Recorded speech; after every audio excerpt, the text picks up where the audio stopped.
बिस्मिल्लाहिर्रहमानिर्रहीम। अस्सलाम वालेकुम स्टूडेंट्स, कैसे हैं आप? उम्मीद है कि आप सब खैरियत से होंगे।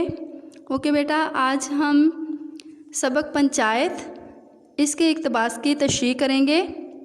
इसके इक़्तिबास की तशरीह के लिए कुछ पैराग्राफ्स हैं जो कि आपके सामने हैं। इसको आपने इन पैराग्राफ की प्रैक्टिस करनी है।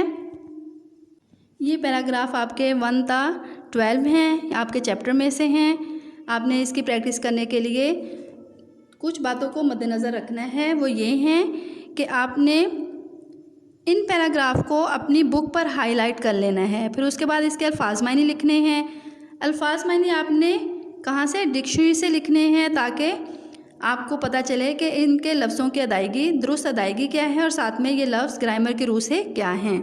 इसके अलावा जब आप डिक्शनरी खोलेंगे तो आपको इन अल्फाज के अलावा और भी बहुत से अल्फाज आपकी नज़रों से गुजरेंगे, जिससे आपकी वोकैबुलरी में भी साथ साथ इजाफा होता जाएगा। ओके बेटा, ये वाले जो पैराग्राफ हैं इसको आपने सारे ही पैराग्राफ की प्रैक्टिस करनी है, एक दो की नहीं करनी, ताकि आपके हाथ से, आपके नज़र से और आपके जहन तक ये सारे जो पैराग्राफ है एक दफ़ा ना सिर्फ जहन नशीन हो जाए बल्कि इसकी एक एक दफ़ा प्रैक्टिस भी हो जाए। और जब आपने फिर प्रैक्टिस करनी है, जो मैं पैटर्न आपको दिखा रही हूँ, इस पैटर्न को मद्देनज़र रखते हुए आपने हर पैराग्राफ की प्रैक्टिस करनी है। इसी तरह आपने बार बार लिखना है इनको। जब आप बार बार लिखेंगे तो फिर ये चीज़ें आपके क्या हैं, इतनी पुख्ता हो जाएंगी कि आप जब भी लिखने लगेंगे, पेपर में करने लगेंगे, तो आपकी कोई भी इसमें मिस्टेक भी नहीं आएगी और साथ में मिसिंग भी नहीं होगी। ओके, फिर इसके अलावा आपने सबक पंचायत जहाँ पे लिखा हुआ है वहाँ पे आपने सबक का उन्वान, मुसन्निफ़ का क्या नाम है, मुसन्निफ़ का नाम, सिनफ़ इसकी क्या है वो, फिर अगर इसका माखिज़ है तो वो, ये सारी चीज़ें आपने ऊपर क्या है लिख लेनी है पेंसिल के साथ। आपके साथ साथ इसके नोट्स तैयार हो जाएंगे। और फिर आपको जब अगर आपके टेस्ट हो रहे हैं या आपके कोई भी किसी भी किस्म के कोई एग्ज़ाम हो रहे होंगे तो आपको कहीं भी प्रॉब्लम नहीं होगी।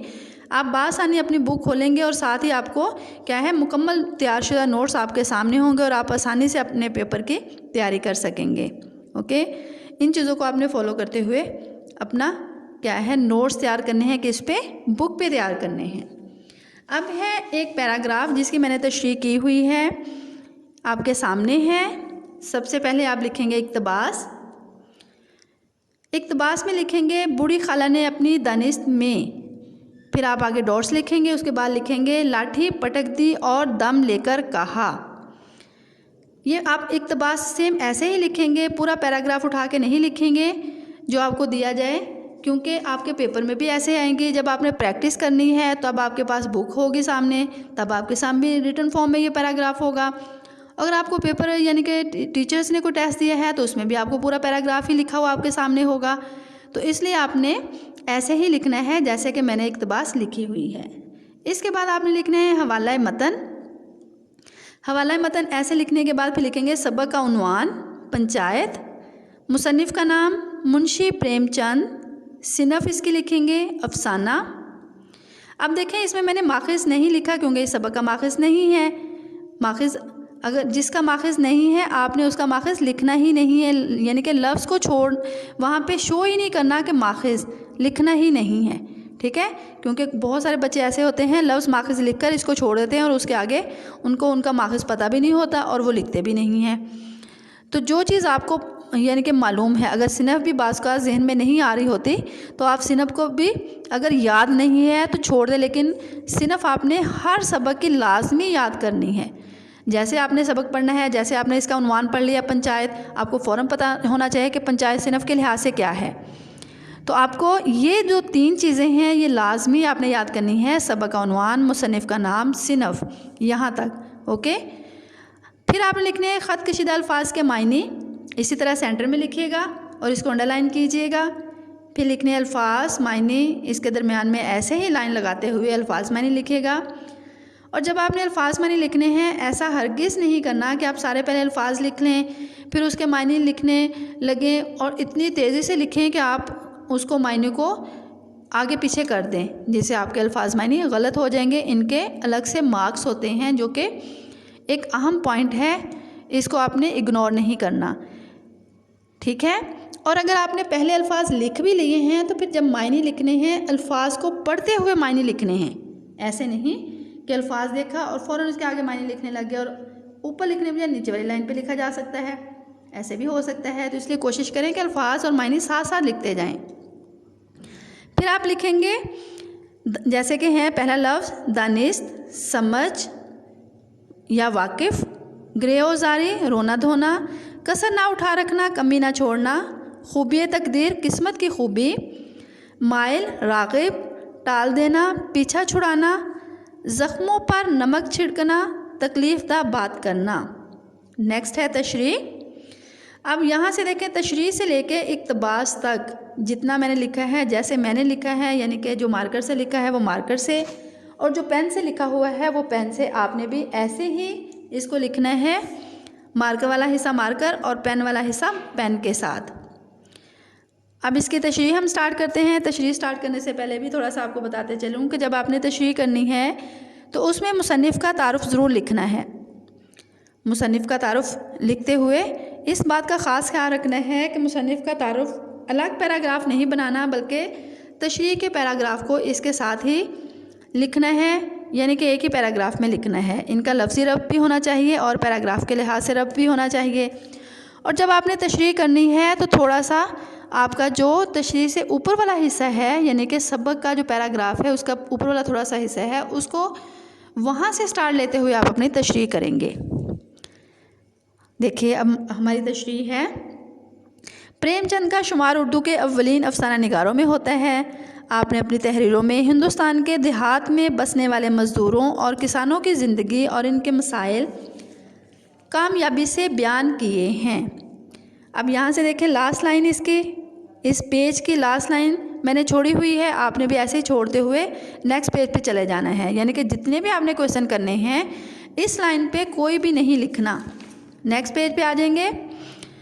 इनकी तहरीरी ज़ुबान सादा है। मुसन्निफ़ ज़ेर तशरीह तलब इबारत में बयान करते हैं कि जब खाला जान के साथ हर तरह की नाइंसाफ़ियाँ शुरू हो गई और इनके साथ बुरा सलूक होने लगा तो उन्होंने जुम्मन को पंचायत की धमकी दे दी, जबकि जुम्मन को इस बात का एतमाद था कि कोई भी इनके ख़िलाफ़ फ़ैसला नहीं दे सकता। इसके बरअक्स यहाँ से आप दूसरा पैराग्राफ लेंगे, यानी कि कोशिश करें कि तशरीह आप 2 पैराग्राफ में करें। ठीक है, पहला पैराग्राफ फ़ैसला नहीं दे सकता, यहाँ तक ख़त्म होता है। फिर हमारा दूसरा पैराग्राफ स्टार्ट होता है। इसके बरअक्स बूढ़ी खाला कई दिन तक आसपास के गांव के चक्कर लगाती रही। खाला ने अपनी अक्ल और बसात के मुताबिक तो लोगों को अपनी तरफ मुतवज्जा करने के लिए कोई कसर ना छोड़ी। बदकिस्मती से किसी ने भी इनकी दाद रस्सी ना की। बूढ़ी खाला खूब रोई धोई, लेकिन किस्मत की खूबी देखिए कोई भी इस पर मेहरबान ना हुआ। लोगों के घरों के चक्कर लगा लगा कर इसकी कमर झुक गई और मज़ीद चलने की ताकत ना रही। मुख्तसर ये कि कोई भी साथ देने के लिए तैयार ना हुआ।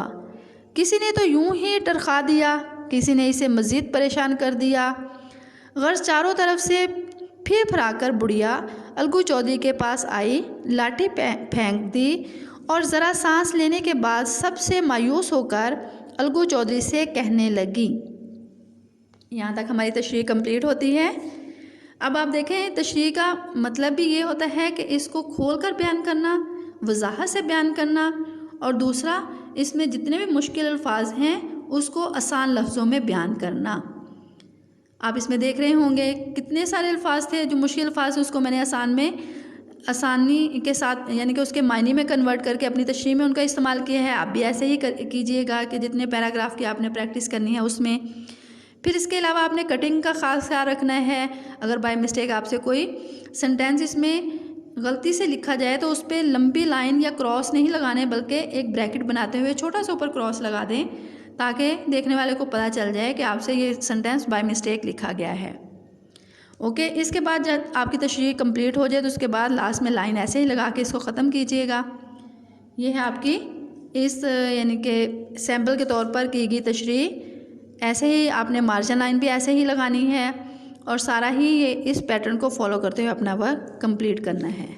ओके, ये थी आपकी तशरीह और ये हैं आपके दिए गए पैराग्राफ जिसकी आपने प्रैक्टिस करनी है। सारे ही पैराग्राफ की आप प्रैक्टिस करेंगे और इसमें से